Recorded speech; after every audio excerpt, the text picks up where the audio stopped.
할렐루야.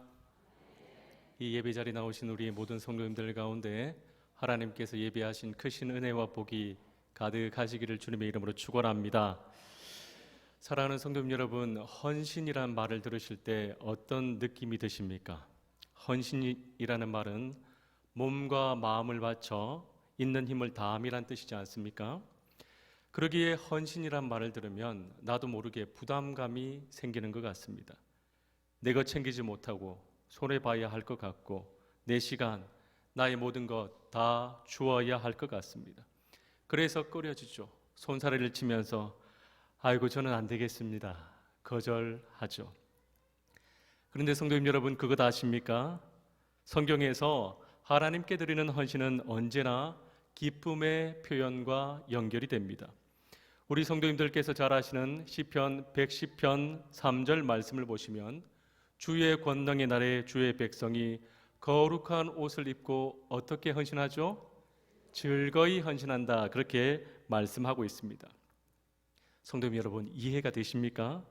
나의 모든 것을 드리고 나의 모든 것을 주는 행위가 헌신인데 어떻게 힘듦이 아니라 기쁨이 될 수 있는 것일까요? 그것은 바로 헌신의 대상이 내 사랑하는 하나님이시기 때문에 그렇습니다. 그렇습니다. 성도님 여러분, 사랑하는 대상에게 헌신할 수 있습니다. 그래서 헌신이 기쁨이 되고 즐거움이 되는 것이죠. 사랑하는 성도님 여러분, 누군가 우리에게 새벽 5시에 밥을 좀 해달라고 요구를 한다면 어떤 마음이 드시겠습니까? 듣자마자 짜증이 막 올라올 거예요. 왜냐하면 새벽 5시에 밥을 차려주기 위해서는 새벽 4시에 일어나야 되거든요. 그리고 그 새벽 시간 얼마나 힘이 든지 모릅니다. 그런데 성도님 여러분, 그 밥을 먹는 대상이 내 사랑하는 남편이라면, 내 사랑하는 자녀라면 어떠시겠습니까? 내 사랑하는 자녀가 새벽에 일찍 일어나서 서울에 시험 보러 가는데 엄마 나 새벽에 갔다 와야 돼. 엄마 일어날 필요 없어. 걱정하지 말고 푹 주무세요. 그렇게 이야기해도 우리 어머님들 새벽에 일어나십니까? 안 일어나십니까? 일어나시죠. 그 새벽에 일어나 뚝딱뚝딱뚝딱 그렇게 해가지고 밥을 착 차려드립니다. 차려가지고 한 숟가락이라도 먹여서 그렇게 보내려고 하는 게 바로 어머님의 마음이시죠. 그렇다면 한번 여쭤보겠습니다. 왜 어머님들께서 그렇게 사서 고생하죠? 다른 이유가 아닙니다. 사랑하기 때문에 그렇습니다. 사랑하면 피곤하지 않습니다. 사랑하면 아깝지 않죠. 도리어 사랑하는 대상을 향한 그 수고가 나의 기쁨이 되는 것입니다. 우리 예수님께서 그렇지 않으셨습니까? 우리 예수님께서는 하늘 영광 다 버리시고 낮고 천한 이 땅에 사람의 모습으로 오셨습니다. 그리고 얼마나 많은 수고와 고생을 당하셨는지 몰라요. 결국에는 고통의 십자가를 지셨습니다. 근데 성도님 여러분, 그 십자가가 우리의 관점에서는 고통이었지만 예수님의 관점에서는 기쁨이셨습니다. 그 고통의 십자가가 기쁨이 될 수 있었던 이유는 다른 이유가 아닙니다. 바로 우리를 사랑하셔서 사랑하는 우리를 살리시기 위해 십자가를 지셨기 때문에 그렇습니다. 그래서 윤동주 시인은 그 예수님의 십자가를 보면서 괴로웠던 사나이 행복한 예수 그리스도라고 이야기를 했죠. 십자가는 고통이고 아픔이었지만 그 대상이 사랑하는 사람이 될 때에는 고통의 십자가를 할지라도 기쁨이 될 수 있는 것입니다. 그러기에 성도님 여러분, 누가 헌신할 수 있을까요? 사랑하는 사람이 헌신할 수 있습니다. 성경을 보시면 예수님께 헌신한 사람들이 나오는데요, 그들은 한결같이 예수님을 사랑했던 사람들이었습니다. 그러기에 누가 예수님께 헌신할 수 있는가? 예수님을 사랑하는 사람이 헌신할 수 있는 것입니다. 요한복음 12장 말씀을 보시면 마리아가 나오죠. 마리아는 지극히 비싼 향유를 예수님의 발에 부었습니다. 그리고 자신의 머리털로 예수님의 발을 닦았죠. 성도님 여러분, 어떻게 그렇게 할 수 있습니까? 다른 이유가 아닙니다. 예수님을 사랑했기 때문에 그렇죠. 아리마대 요셉과 니고데모는 또한 어떻습니까? 예수님께서 십자가에 달려 돌아가셨을 때 예수님의 시체를 달라고 요구를 합니다. 그리고 자기 자신을 위해서 예비해 두었던 새 무덤에 예수님을 모시죠. 니고데모 또한 모략과 침량을 섞은 것을 100건이나 가지고 와서 예수님의 장례를 치루었습니다. 당시 예수님께서는 신성모독의 죄로 죽으셨기 때문에 예수님을 비호한다라는 것은 지금까지 쌓아두었던 모든 지위와 명예를 다 잃을 뿐만 아니라 잘못하면 자신의 목숨 또한 잃을 수 있는 위험천만한 일이었습니다. 그럼에도 불구하고 예수님을 위해 헌신했던 이유는 예수님을 사랑했기 때문에 그렇죠. 그렇다면 성도님 여러분, 한번 여쭤보겠습니다. 예수님 사랑하십니까? 예수님을 사랑한다는 말은 교회를 사랑한다라는 말과 같은 말입니다. 왜냐하면 교회가 주님의 새로운 몸이기 때문에 그렇습니다. 그래서 에베소서 1장 23절에는 교회는 그의 몸이니, 예수님의 몸이니 그렇게 말씀을 하고 있죠. 마리아는 예수님의 죽을 몸을 위해서 헌신을 했습니다. 아리마대 요셉과 니고데모는 예수님의 죽은 몸을 위해서 헌신했습니다. 그러나 우리는 어떻습니까? 예수님의 새로운 몸을 위해 헌신하는 사람임을 믿으시길 바랍니다. 그러기에 성도님 여러분, 우리가 어떻게 헌신해야 되겠습니까? 즐거이 헌신해야 될 줄로 믿습니다. 그러기에 한번 따라해 주시겠습니까?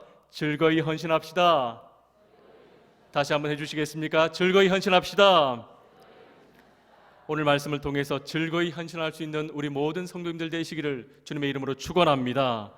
그렇습니다. 오늘 말씀을 통해서 살펴보길 원하는 것은 첫 번째로 바로 이것입니다. 즐거이 헌신해야 한다는 것입니다. 아시아에서 복음을 전하던 사도 바울은 환상을 통해서 하나님의 인도하심을 받아 유럽의 첫 성이었던 빌립보에 도착했습니다.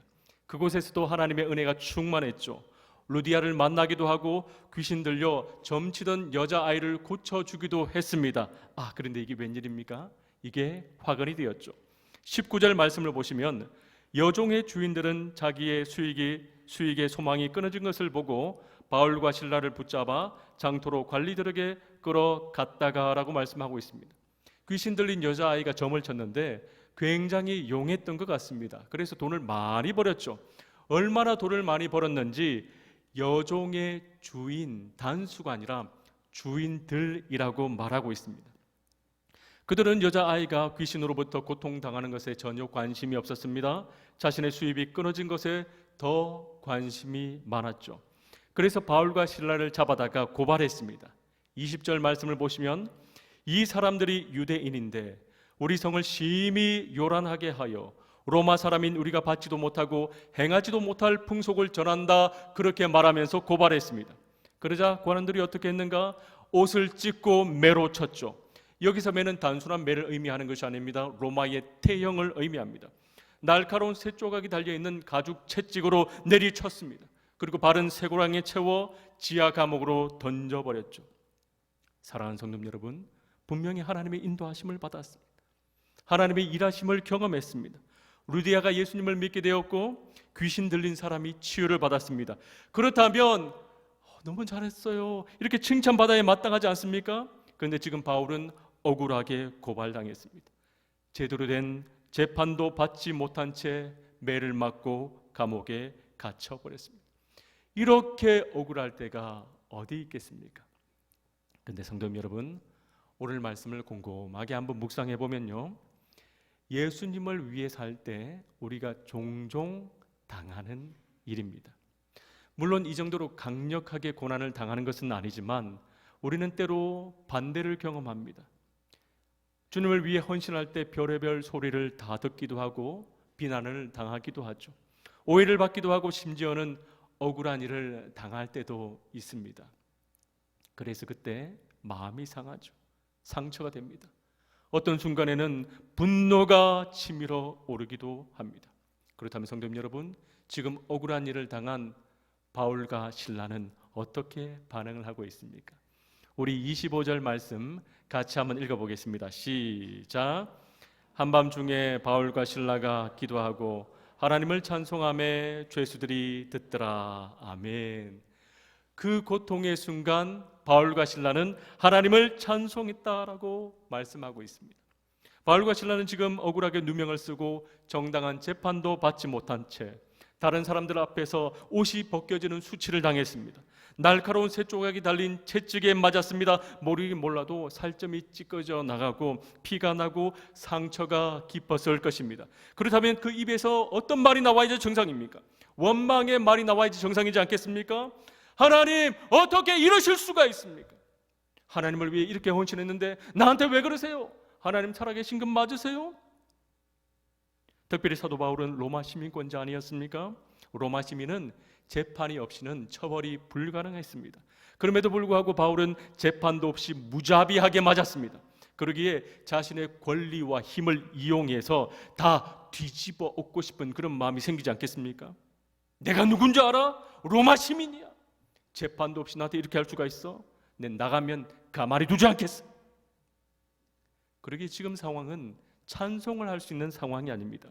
오히려 원망과 분노가 표출되어야 정상인 상황입니다. 사실 우리가 그렇지 않습니까? 우리는 조금만 힘들어도 찬송이 나오지 않습니다. 조금만 감정이 뒤틀려도 감정이 상해도 찬송이 나오지 않습니다. 그런데 어찌된 영물인지 바울과 실라는 억울한 일을 당해서 만신창이가 되었음에도 불구하고 마음이 상할 대로 상했음에도 불구하고 하나님을 찬양하고 있습니다. 그들이 불렀던 찬양은 넋두리가 아니죠. Singing hymns to God에서 진정한 찬송입니다. 기쁨의 찬송을 부르고 있습니다.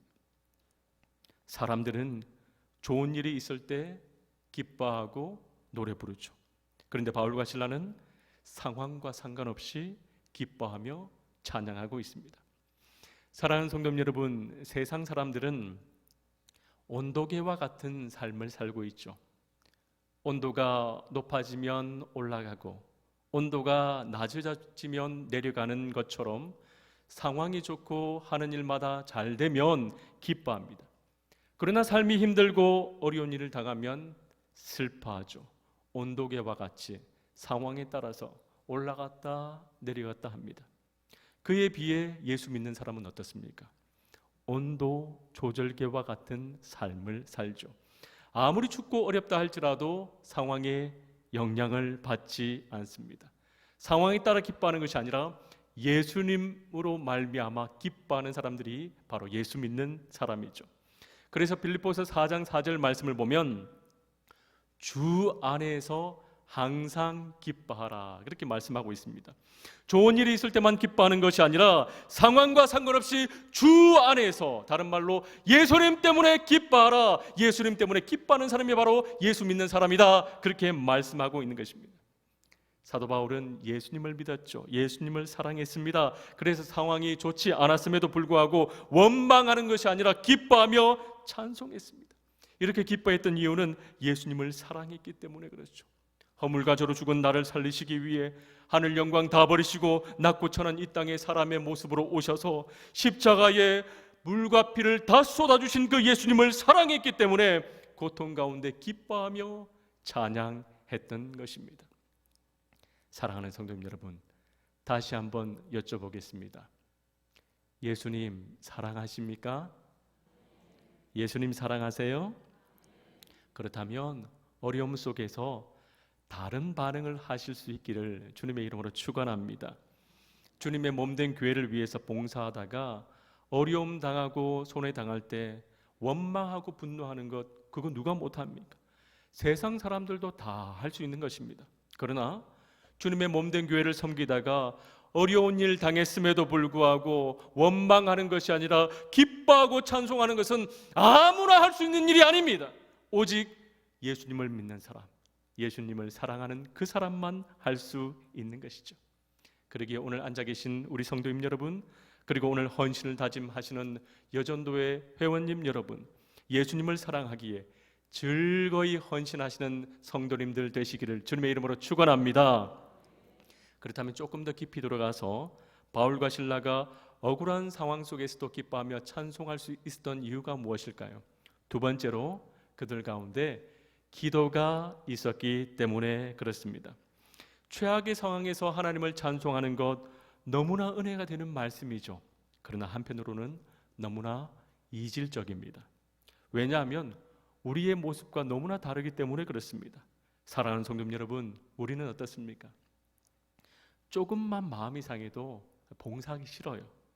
내가 왜 이거 해야 되는데 막 짜증을 냅니다. 근데 바울과 실라는 짜증을 내기는커녕 하나님을 찬송하고 있습니다. 어떻게 그렇게 할 수가 있죠? 바울과 실라는 감정이 없는 로봇입니까? 아니면 천사와 같아서 그냥 어려운 일을 당해도 허허허 웃고 그냥 넘겨버리는 것입니까? 그렇지 않습니다. 그들도 우리와 똑같은 사람들입니다. 때리면 아프고 억울함을 당하면 마음이 상하는 우리와 똑같은 사람입니다. 그럼에도 불구하고 그들은 어떻게 최악의 상황 속에서 하나님을 찬송할 수 있었던 것일까요? 우리 25절 말씀을 다시 한번 읽어보겠습니다. 시작. 한밤중에 바울과 실라가 기도하고 하나님을 찬송하며 죄수들이 듣더라. 아멘. 25절 말씀을 한번 관찰해 보시면요, 하나님을 찬송하기 전에 뭐가 있었습니까? 기도하고 라는 말이 앞에 붙어 있습니다. 그러기에 그들은 하나님께 기도하고 난 다음에 기쁨의 찬송을 불렀다라는 것을 알 수가 있죠. 무슨 말입니까? 최악의 상황 속에서 찬송할 수 있었던 이유가, 기도할 수, 기뻐할 수 있었던 이유가 바로 기도했기 때문이라는 말씀입니다.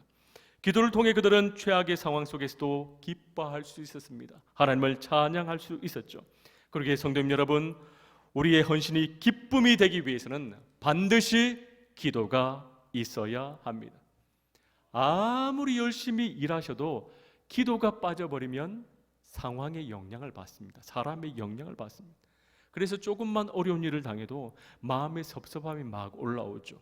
억울한 감정이 올라옵니다. 그래서 나중에는 봉사하고 난 다음에 다투는 일들이 일어나죠. 그래서 마귀가 어떻게 우리를 유혹하는가? 열심히 봉사해. 근데 기도는 그 다음에 해. 아이고 이렇게 바쁜데 기도할 시간이 어디 있어? 그냥 열심히 일해. 적당히 기도하고 열심히 일해. 기도를 쏙 빼버립니다.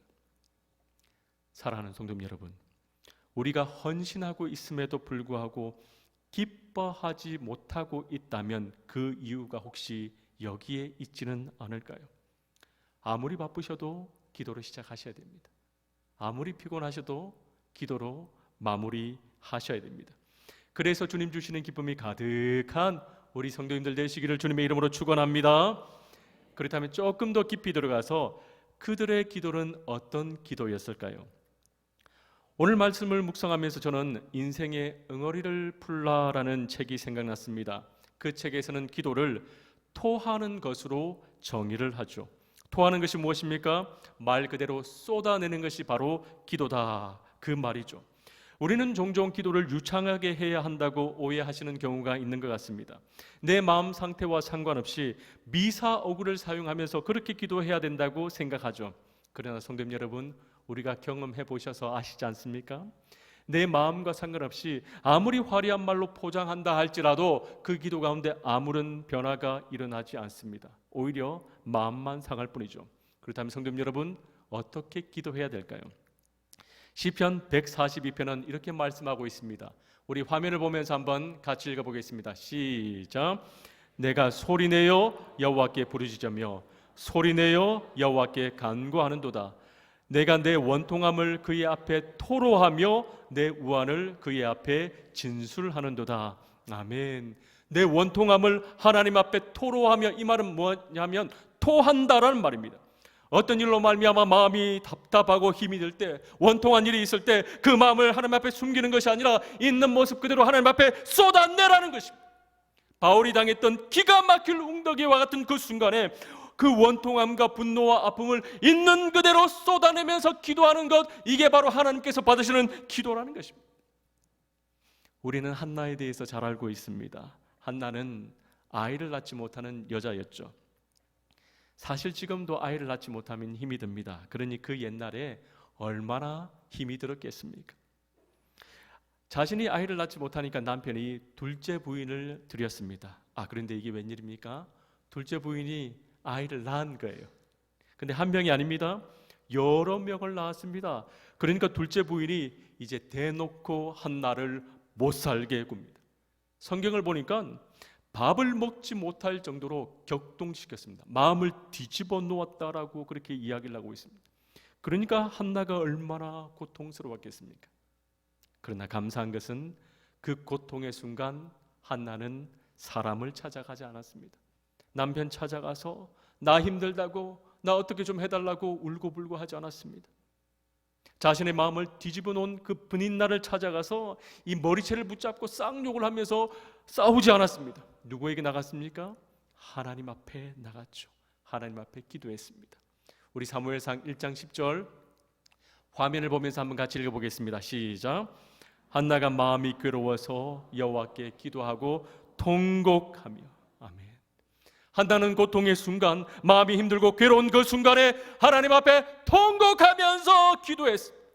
마음의 응어리들을 하나님 앞에 다 토해냈습니다. 자신의 감정과 아픔과 쓴뿌리들을 얼마나 토해냈는지 술주 좀 그만하라고 그런 오해를 받을 정도였습니다. 이렇게 하나님 앞에 다 쏟아내고 난 다음에 어떤 변화가 있었습니까? 사무엘상 1장 18절 말씀을 보니까 가서 먹고 얼굴에 다시는 근심빛이 없더라라고 말씀합니다. 기도하기 전에는 밥을 먹지 못하는 상태였습니다. 우리 성도님들 그런 거 한번 경험해 보셨죠? 마음이 너무나 힘들고 괴로우면 밥 한 숟가락이 안 넘어갑니다. 근데 그 마음 가운데 마음을 다 쏟아놓고 하나님 앞에 기도했는데 기도하고 난 다음에는 밥이 넘어가는 거예요. 무슨 말이냐?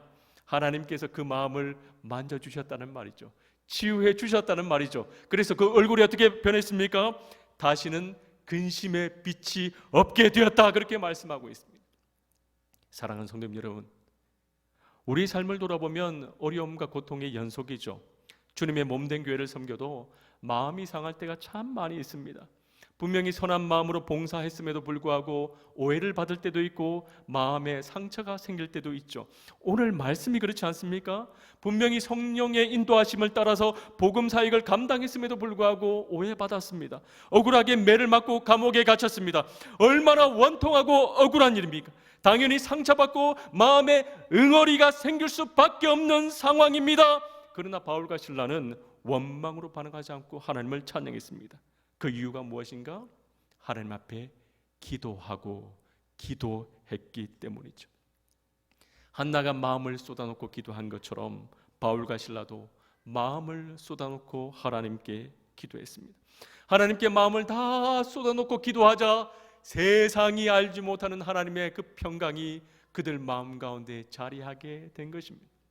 그래서 바울이 고백하는 것이 무엇입니까? 빌립보서 4장 6절에서 7절 말씀을 보시면 아무것도 염려하지 말고 다만 모든 일에 기도와 간구로 너희 구할 것을 감사함으로 하나님께 아뢰라. 그 다음에 같이 읽겠습니다.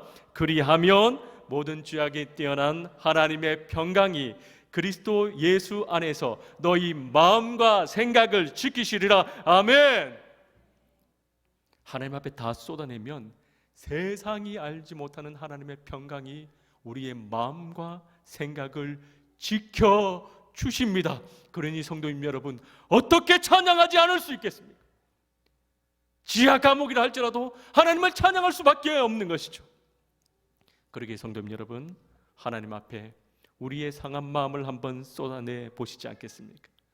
하나님께서는 우리의 마음을 깨끗하게 하실 수 있는 분이십니다.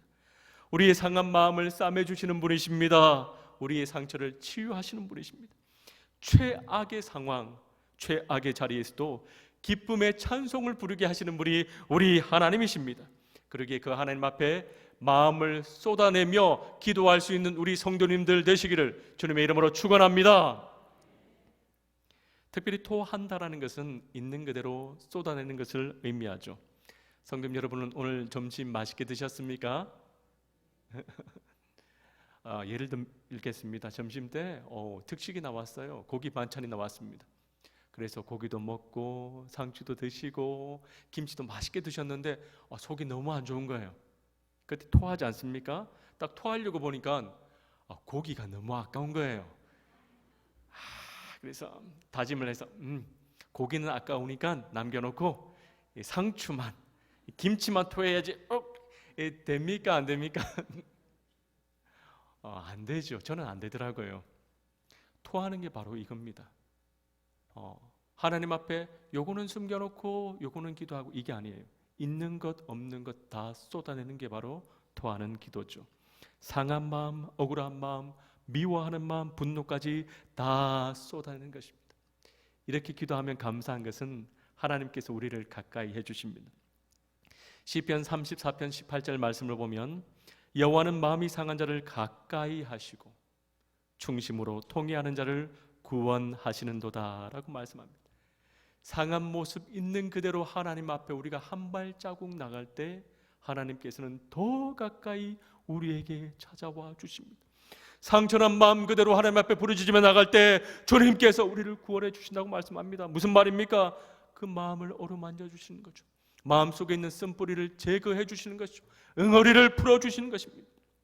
사랑하는 성도 여러분, 바울과 실라도 우리와 똑같은 사람들입니다.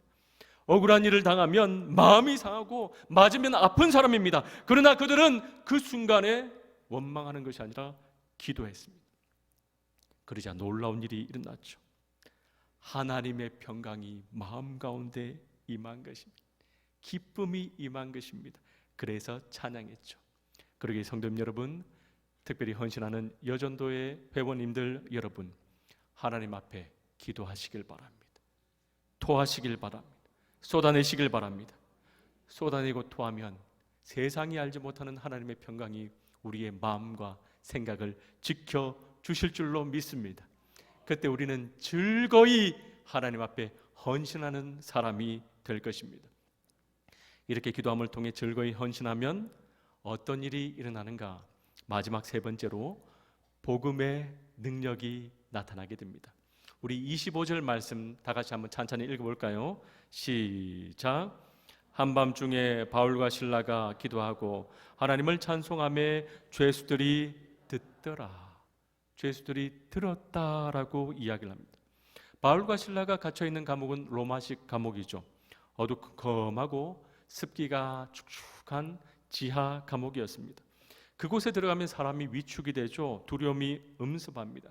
그리고 그곳에서 들리는 소리라고는 아파하는 신음소리, 분노에 찬 소리들밖에 없습니다. 나는 죄가 없어, 억울함을 호소하는 소리.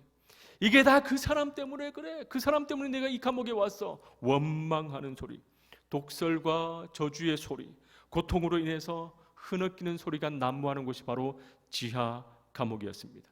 그런데 그곳에서 하나님을 찬양하는 소리가 들리기 시작했죠.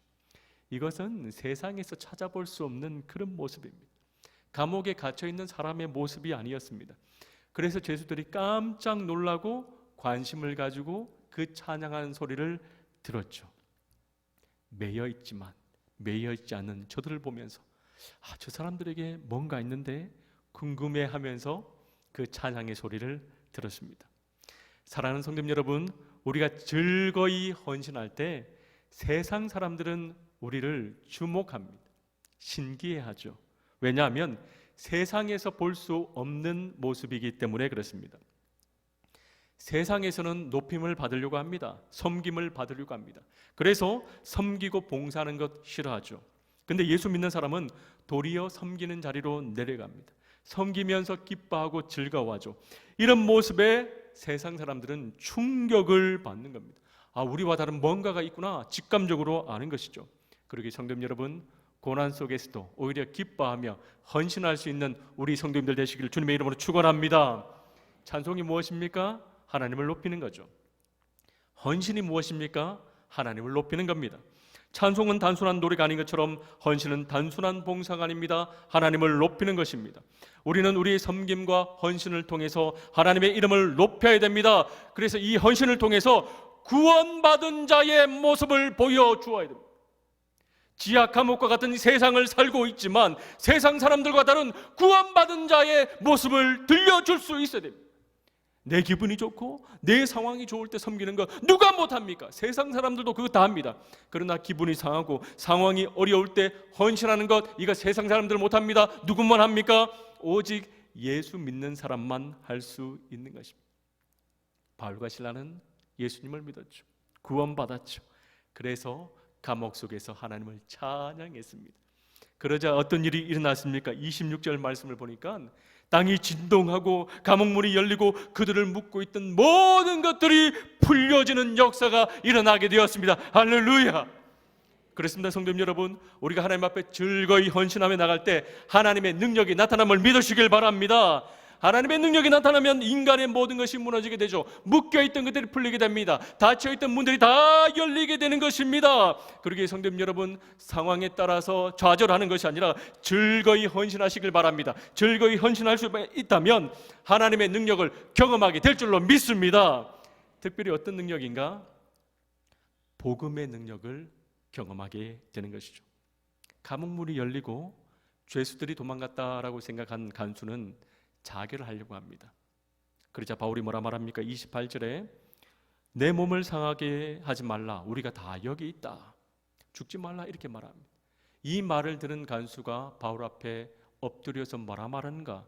우리 30절 말씀 화면을 보면서 한번 읽어보겠습니다. 시작.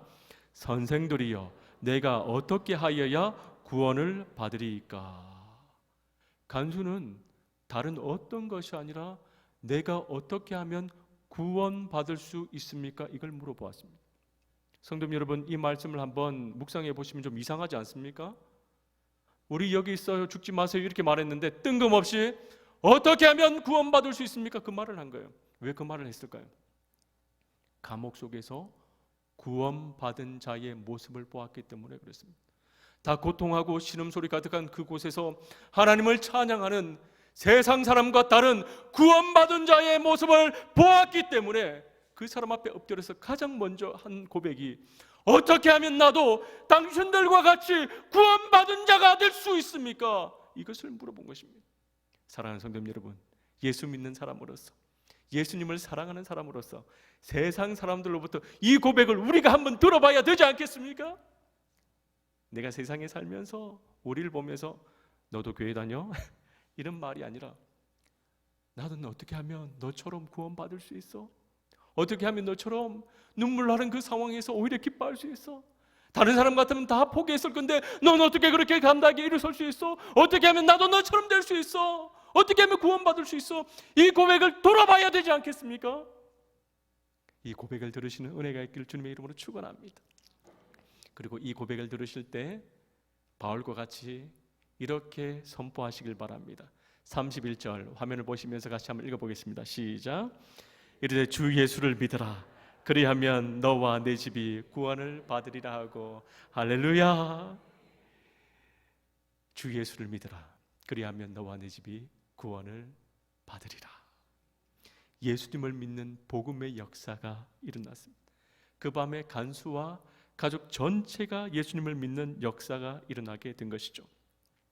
사랑하는 성도 여러분, 우리가 즐거이 하나님 앞에 헌신하며 나갈 때 복음의 능력이 나타나게 됩니다. 그러기에 즐거이 헌신하는 우리 성도님들, 우리 여전도회 회원들 되시기를 주님의 이름으로 축원합니다.